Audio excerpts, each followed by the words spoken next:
आज के इस वीडियो में मैं आपको बताऊंगा चंगेज खान के बारे में। चंगेज खान जिसके बचपन का नाम तेमुजीन था, लेकिन बाद में इसको चंगेज खान का टाइटल मिला था। ये चंगेज खान कोई नाम नहीं है किसी का, ये राजा को टाइटल मिला था। चंगेज खान का मतलब होता है सुप्रीम लीडर।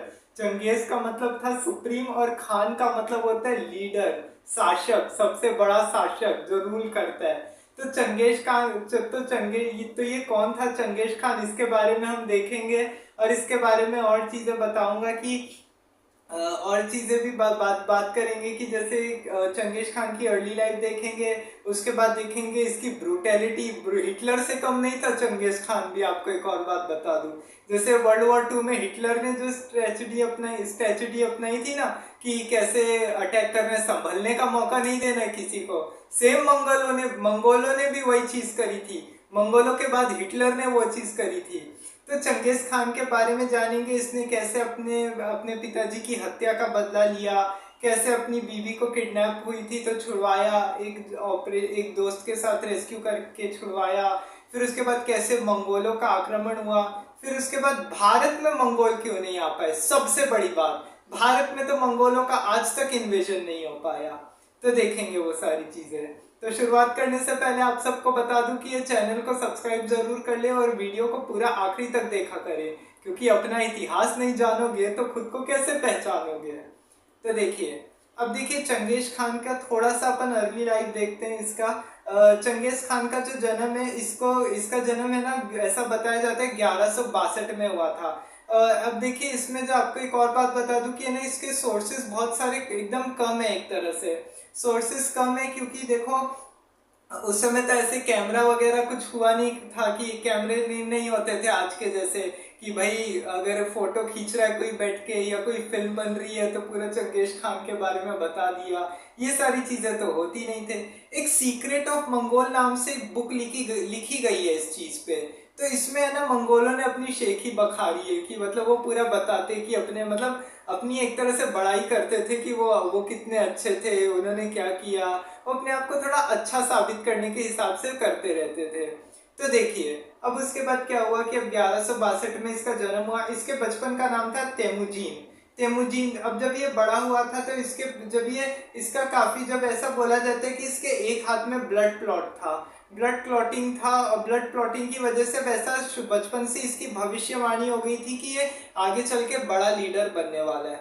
तो अब उसके बाद क्या हुआ कि अब ये तो भविष्यवाणी हो गई, लेकिन जब ये 7 साल का हुआ था ना, तो इसके पिताजी एक ट्राइब में काम करते थे। ट्राइब में से बहुत बड़े आर्मी जनरल थे। तो उसके बाद क्या हुआ कि तो उसने क्या हुआ कि वहां पे एक जनरल से किसी बात पे बाताबाती हो गई थी। तो उस जनरल ने क्या किया, इसको एक दिन खाने पे बुलाया था। डिनर पे बुलाने के बहाने इसके पापा को बुला लिया और वहां पे खाने में जहर मिला दिया वहां पे खाने में। और इसके पिताजी की हत्या हो गई, वहीं पे इनकी मौत हो गई। अब उसके बाद क्या हुआ कि काफी समय से इसका स्ट्रगल चलता रहा। अब इसको बचपन से ही था कि मैं अब अपने पिता की मौत का तो बदला तो लेके ही रहूंगा, चाहे जो हो जाए। तो अब उसके बाद क्या हुआ कि जब ये 16 साल का हुआ, अब देखिए उस समय थोड़ी बहुत इसने पढ़ाई की, आर्मी की ट्रेनिंग ली कि कैसे आर्मी में जाना चाहिए, क्या करना चाहिए। उस हिसाब से चीजें सीखी इसने काफी सारी। अब उसके बाद क्या हुआ कि 16 साल का जब ये हुआ तो इसकी है ना शादी हो गई थी। एक लड़की से शादी हो गई थी। मंगोल की एक ट्राइब्स थी। मंगोल्स भी है ना, कई बहुत सारी ट्राइब्स में बटे हुए थे। तो देखिए कई सारी ट्राइब्स को पे इसने अटैक किया, बहुत कुछ किया आगे चल के। तब उसके बाद क्या हुआ कि अब धीरे धीरे करके जब ये 16 साल का हुआ, तो इसकी तेबोजी नाम की एक लड़की थी, उससे है ना शादी हो गई। उसने क्या किया कि एक जो इसके पिताजी जिस आर्मी में जनरल थे, जिन्होंने हत्या करी थी, वहां पे जिस आर्मी में लड़ाई लड़े थे, उसमें एक आर्मी के जनरल से इन्होंने हाथ मिलाया। बोला कि क्योंकि अपने बाप की मौत का तो ये बदला लेना चाहता ही था, तो वहां पे इसने बदला ले लिया। और उसके बाद क्या हुआ कि उसके बाद उसने बोला कि क्या हुआ कि उसने बोला कि आप मेरे पिताजी तुम्हारे आपके अच्छे दोस्त थे, आप दोनों तो साथ में लड़े थे, तो आप प्लीज मेरी हेल्प कर दीजिए। और ऐसे करके वो उसके साथ लड़ाई लड़ा। अब उसके बाद लेकिन आपको एक और बात बता दूं, चंगेज खान की एक और खासियत ये थी। एक खासियत इसमें थी, ब्रूटल तो था लेकिन ये मेरिटोक्रेसी में बिलीव करता था। मेरिटोक्रेसी मतलब क्या, जैसे होता है ना कि एक राजा है तो उसका बेटा राजा बनेगा, फिर उसका बेटा राजा बनेगा, फिर उसका बेटा, ऐसे नहीं करता था ये। इसको क्या था कि जिसमें जो काबिलियत होगी वो काबिलियत के हिसाब से ही लोगों को प्रमोशन देता था। कोई ऐसा भेदभाव किसी के खिलाफ नहीं होगा कि कोई अगर इसका बेटा है तो वो आर्मी, मतलब अगर मान लो अगर कोई टेलर का बेटा है, अगर उसमें अगर मान लो अगर कोई चीज का अगर करने का है, तो अगर आप समझ लीजिए कि अगर, तो फिर अगर उसमें आप समझ लीजिए जब उस समय वो अगर कोई टेलर का बेटा है, मान लो अगर वो अगर उसमें अगर अच्छी काबिलियत थी कि वो आगे कुछ कर सकते हैं, डिजर्व कर सकते हैं चीजें, तो उसको प्रमोशन मिल सकता है, उसमें ये सारी चीजें थी। अब जो उसकी क्या हुआ था, उसका अब जो उसमें उसके बाद क्या हुआ कि है ना, वो उसकी जो वाइफ से शादी हो गई थी, अब उसकी बीवी को कुछ ट्राइब्स के कुछ लोगों ने किडनैप कर लिया था, किडनैप करके अपने पास रख लिया था। अब उसकी जो बीवी होती है उसको पता रहता है कि अगर वो यहाँ से अगर छूट गई तो मारी जाएगी, मतलब यहाँ से छूट नहीं सकती, अगर कुछ अगर उनकी नहीं सुनी तो वो उनकी रानी बन जाती। लेकिन उसी को अपनी इसने जिंदगी भर बहुत सराहा, बहुत एकदम इसकी इज्जत की, बहुत अच्छे से रखा। ऐसा नहीं है कि है ना इसके खिलाफ कोई भेदभाव किया। अब लेकिन बाद में, अब इसके बचपन का एक दोस्त हुआ करता था जामुखा, जामुखा एक दोस्त हुआ करता था। जामुखा के साथ क्या हुआ कि अभी ये, इसका तो तेमुजीन नाम था ना चंगेज खान का, मैंने आपको बता दिया। तो अब देखिए जामुखा के साथ मिलके इसने साजिश रची और एक प्लान के तहत है ना, इसने कई सारी चीजें की थी कि कई सारी चीजें की, जैसे वो प्लान के तहत क्या करता है, एक प्लान बनाता है और अपनी बीवी को वहां से रेस्क्यू करवाता है, रेस्क्यू करके वहां से ले आता है, कई सारे मंगोल इन्वेजन करता है, कई सारे ट्राइब्स पे अटैक कर देता है, उनको बहुत ब्रूटल तरीके से लड़ता है। अब जैसे इसकी क्या प्रॉब्लम क्या थी ना, आपको ब्रूटैलिटी में आपको एक और बात बता दूं कि जैसे मान लो अगर किसी को कोई बीमारी है तो है ना वो ले जाके है ना कहीं पे भी उसको पटक देता था ऐसी पब्लिक प्लेस में, ताकि वो बीमारी और फैले। ऐसी ही है ना ब्रूटैलिटी इसने अपनाई थी चंगेज खान ने। तब उसके बाद क्या हुआ कि देखिए, अब 1206 ईस्वी में, अब देखिए इसको चंगेज खान का टाइटल मिल गया। आपको एक और बात बता दूं, 1206 में इसको टाइटल दिया गया था, ये बात याद रखिएगा। और 1206 में क्या हुआ था, दिल्ली सल्तनत की स्थापना भी हो गई थी भारत में, कुतुबुद्दीन ऐबक आ गया था, सब जानते ही है। तो अब उसके बाद क्या हुआ कि अब जैसे अब इसको टाइटल मिला, अब उसके बाद इसने कई सारे ट्राइब्स पे अटैक किए, अपनी अलग अलग आर्मी को इसने, अब उसके बाद क्या हुआ कि अब 1187 ईस्वी में भी एक और लड़ाई लड़ी गई थी। अब जब 1187 ईस्वी में एक लड़ाई लड़ी गई थी तो इसमें इसके जो आर्मी जनरल्स थे ना, आर्मी के जो जितने भी जनरल थे, अब उनको क्या किया था ना, बहुत है ना वो आर्मी के लोगों ने क्या किया, जो दूसरी ट्राइब्स के लोग थे उन्होंने क्या किया था, उनको उबाल के सड़क पे फेंक दिया था, इतना ब्रूटल तरीके से उन पे अत्याचार किया था। तब उसके बाद क्या हुआ कि अब जैसी ये सारी चीजें हो रही थी, तो अब ये सब करते करते अब उसने क्या किया था कि जैसे ही उसको ये चीज देख के बहुत गुस्सा आया कि ये तो चीज नहीं सहेंगे, तो उसने फिर और हथियार रखने शुरू कर दिए और फिर अलग से अपनी आर्मी को ट्रेन करना शुरू किया कि कैसे आर्मी के को ट्रेन किया जाए, अलग अलग चीजें की थी उसने।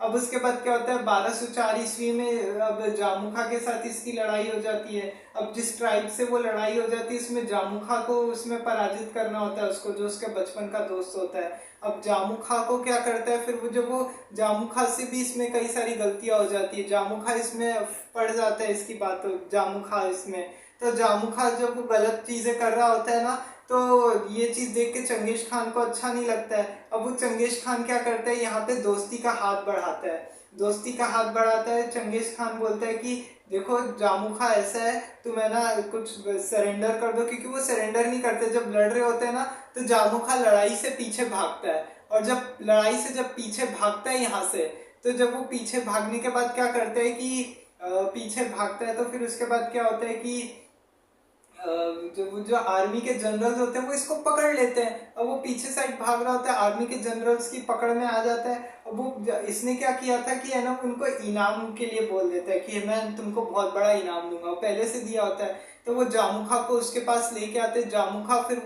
फिर उसके सोल्जर बोलते कि सर ये लो आपका दुश्मन, आपका जो आप जिसको चाहते थे मैं लाके दे दिया, आप अब हमको इनाम दे दीजिए। तो वो बोलते हैं हाँ जाओ अभी देते हैं, और फिर वो ऐसे करके सारे आर्मी जनरल्स के सर कटवा देता है, क्योंकि उसको गद्दारी बिल्कुल बर्दाश्त नहीं थी, कोई भी उसके साथ गद्दारी करे। खैर वो तो देखो ये तो सभी की ऐसे, मतलब सारे राजा ऐसे ही करते थे, सारे इस्लामिक रूल जितने भी होते थे ना, इस्लामिक लीडर जितने हुए, अलाउद्दीन खिलजी को देख लो, आओ भगत तो ऐसे करता था सबकी कि जैसे उसके अपने हो, बाद में उसी को मरवा देता था कि जो अपने ही राजा के सगे नहीं हुए तो वो क्या मेरे होंगे।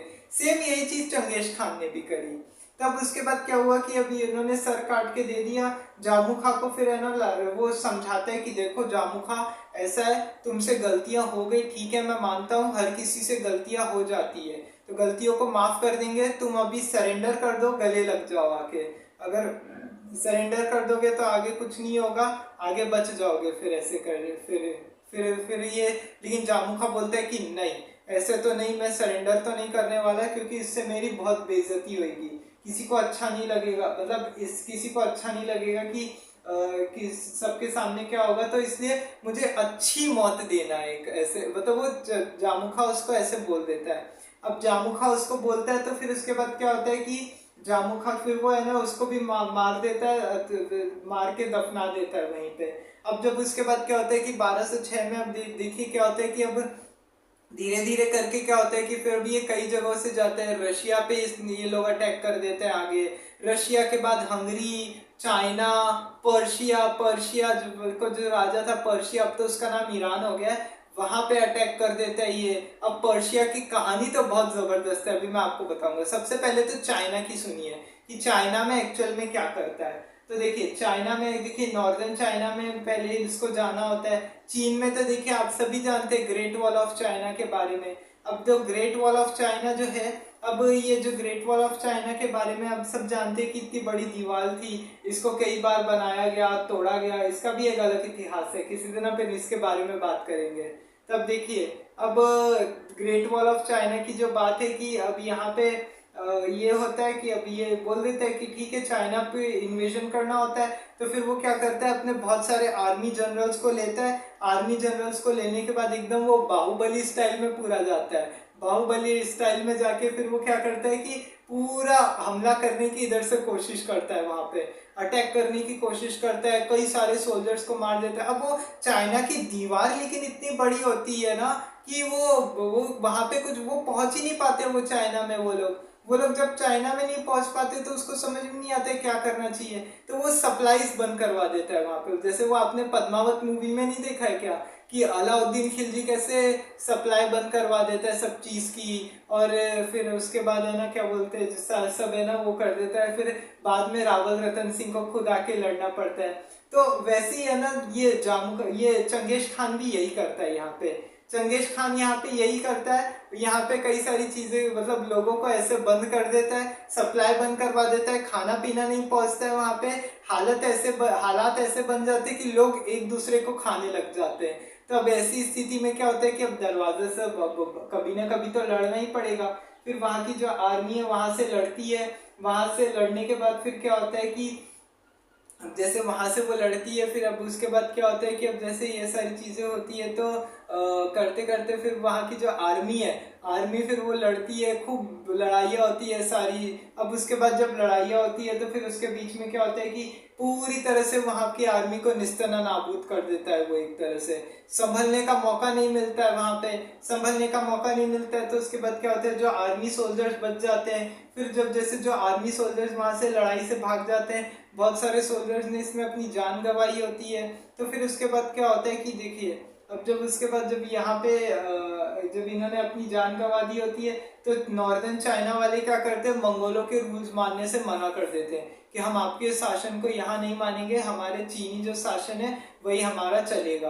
अब उसके बाद क्या होता है कि अब चंगेज खान को ये चीज पसंद नहीं आती है, तो चंगेज खान क्या करता है जाके काम बोलता है कि वहां पे जितने भी आर्मी सोल्जर्स है ना सब खुद को मार लेते हैं, एक तरह से खुद को सब मार लेते हैं, क्योंकि फिर वो उनको लगता है कि ठीक है ऐसे, क्योंकि चंगेज खान का तो सबको पता है कि बहुत ब्रूटल मौत देने वाला है, बहुत खतरनाक तरीके से, तो बहुत सारे सोल्जर्स तो है ना खुद ही को चाकू मार लेते हैं। तो ऐसे में खुद से मार लेते हैं और सब सारे सोल्जर्स की डेथ हो जाती है। तो ऐसे करके बहुत सारे है ना यहाँ पे जो लीडर्स हैं उन्होंने सहा है चंगेज खान को, मतलब मंगोलों को कि, और सबसे ज्यादा ब्रुटैलिटी जितनी भी दुनिया में सही है ना वो चाइना ने सही है। इसीलिए तो वो चीन आजकल हल्ला करता है कि हम किसी की अब ब्रुटैलिटी नहीं सहेंगे, या हमारे साथ जो हो रहा है वो गलत हो रहा है, ऐसा नहीं सहेंगे। खैर हालांकि चाइना भी जो करता है वो बहुत गलत है। वो वीगर मुस्लिम के साथ शिनजियांग प्रांत प्रोविंस में क्या करता है सभी जानते हैं, कितना बुरा बर्ताव करता है, वो तो नहीं करना चाहिए। तो ठीक है, खैर वो अलग टॉपिक है। अब बात आती है फिर अब पर्शिया पे। पर्शिया पे इसने को इन्वेट करने की बात आती है। अब ये सोचता है कि मैं पर्शिया को भी इन्वेट कर दूंगा, कई सारे ट्राइब्स को हरा देता है, काफी कुछ करता है चंगेज खान।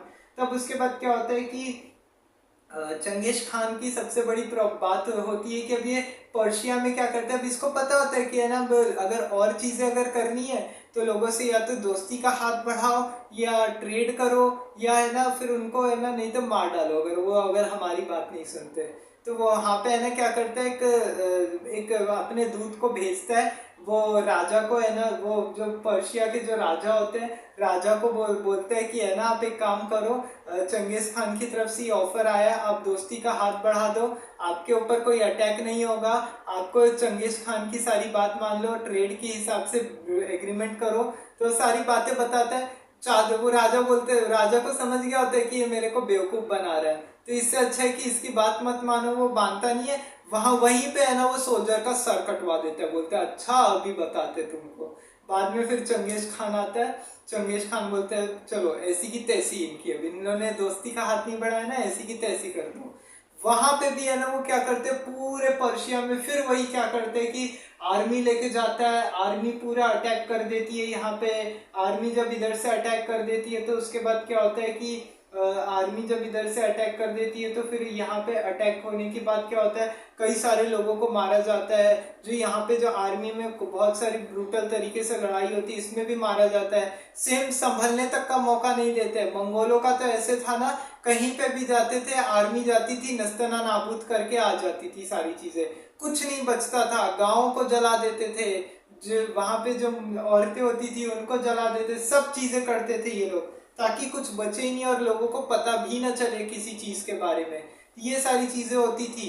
अब उसके बाद क्या हुआ कि जैसे ही उन्होंने बोल दिया चंगेज खान ने ये सारी चीजें की, कई सारे लोगों को मारना शुरू कर दिया, कई लोगों की जानें चली गई। अब इसके बाद क्या हुआ कि अब 1236 के बाद अब बीच में 1221 आते आती ये लड़ाई चलती रही कई दिनों तक। पर्शिया को पूरा इन्वेट कर दिया, पूरा पर्शिया इसके कब्जे में चला गया। जलालुद्दीन यहाँ का जो एक आर्मी जनरल था वो यहाँ से बच गया, कैसे भी करके उसने सरेंडर नहीं किया, वो भाग गया लड़ाई से।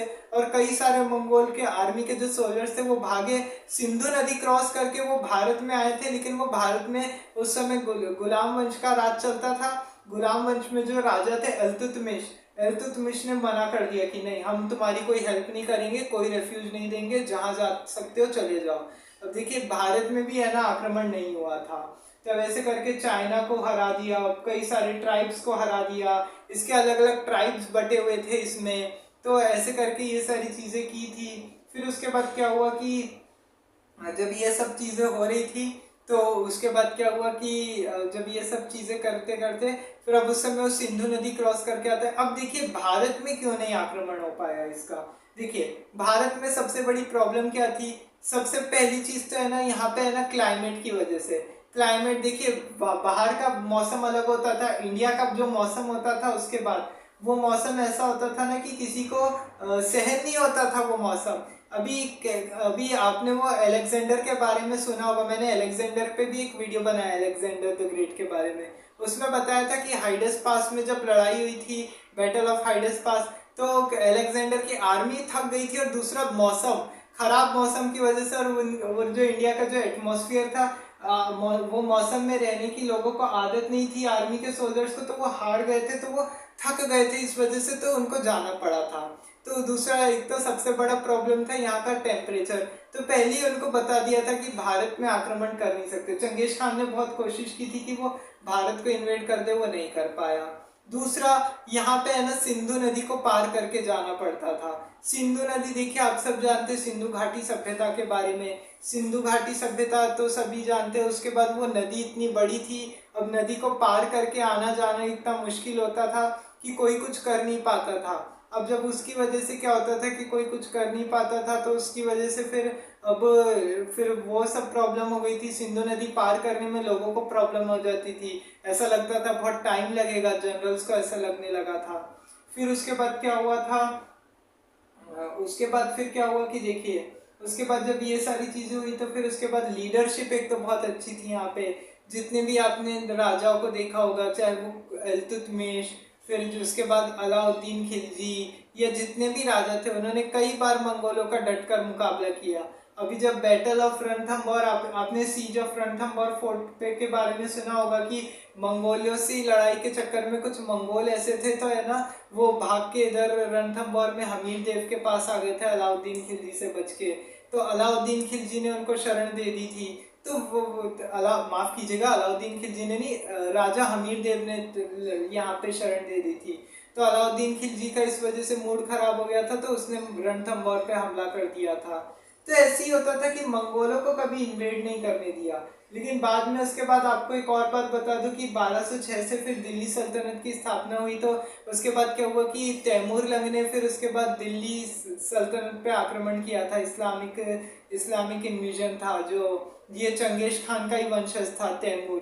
तैमूर का आक्रमण हुआ, तो उसकी वजह से दिल्ली को बहुत बड़ा धक्का लग गया, तो दिल्ली सल्तनत तो खत्म हो गई।